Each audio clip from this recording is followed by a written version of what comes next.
and my name is Matthew Ottenhurst, and this is BioNews at 7. Today, we have breaking news: activation in the stroma and glucose creations in the thyroid. Today, we will show you what occurs when photosynthesis happens in our environment. Photosynthesis is That one the good? process that makes their own sugar. So let's take a deeper look at the inside of the process. This process is also created with 6 carbon, 6 water, which creates 6 carbon dioxide, 12 waters, and 6 oxygens.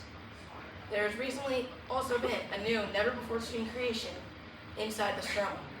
Scientists have decided to call it the light-dependent reactions.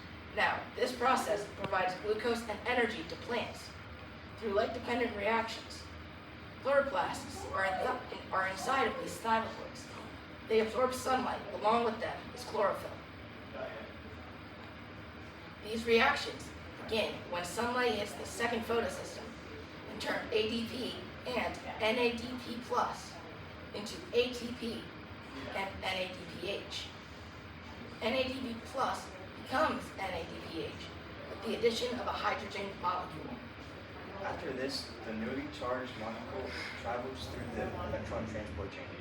When they finally arrive in the first photosystem, they are given energy and recharge. Then they head over to an ATP synthase. When they arrive at the synthase, they are transformed into ATP. Then they go into the Calvin cycle. These are also known as light-independent reactions. The first step of this cycle is called carbon fixation. Carbon dioxide enters the stroma, and an enzyme called ribisco attached it to a sugar called RUBP. The next step is reduction, and it breaks down the ATP and NADPH from the light-independent reactions. The compounds made from carbon fixation is converted into E3. The last step is regeneration, and every 6 produced leaves one leaves the cycle to form a glucose. The other 5 go back into the cycle to regenerate 3 molecules, RUBP. Now that we have covered the Calvin cycle, we have interviews planned with the key molecules such as CO2, ATP, and NADPH. Cut. Set. Action. And here she is, everyone, ATP.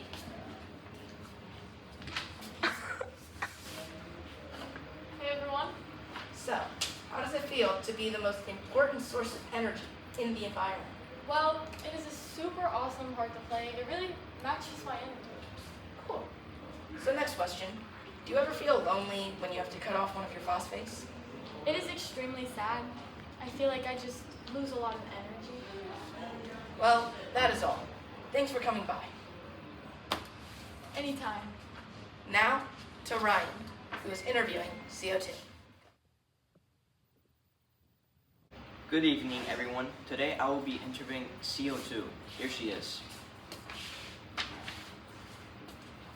What's up, guys? Hi. We have a few questions to ask you. First of all, what do you mainly do in photosynthesis? Well, I mainly make food for myself, glucose, whose food stores the sun's energy as well. Alright, next up, what are your main flaws? My main flaw is how I contribute to climate change and how I am a major part of climate change. Thank you for being able to share that. And that's all we have for you tonight. Thanks again.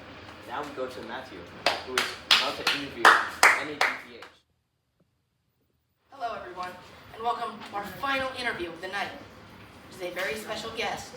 And now I introduce NADPH.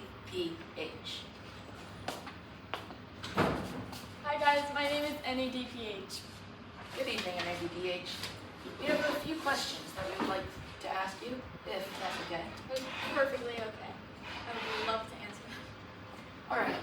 First of all, what is your true purpose in photosynthesis? Well, my main role is an electron donor. I power cellular processes and all that they do. That is truly an amazing quality that you have. Next up, what exactly are you made up of? And what do you stand for? I am made up of a nicotinamide adenine dinucleotide phosphate. Sorry, tongue twister. Okay, action. Alrighty, hope you have a very good day. Cut. Well, we hope you enjoyed our news, and hopefully learn something. We have discussed photosynthesis in the Calvin cycle and have interviewed many important molecules. Thank you for watching your local Bio News S7. This is Matthew on West, With Ryan Patton, signing off for now. Die cut. Cut.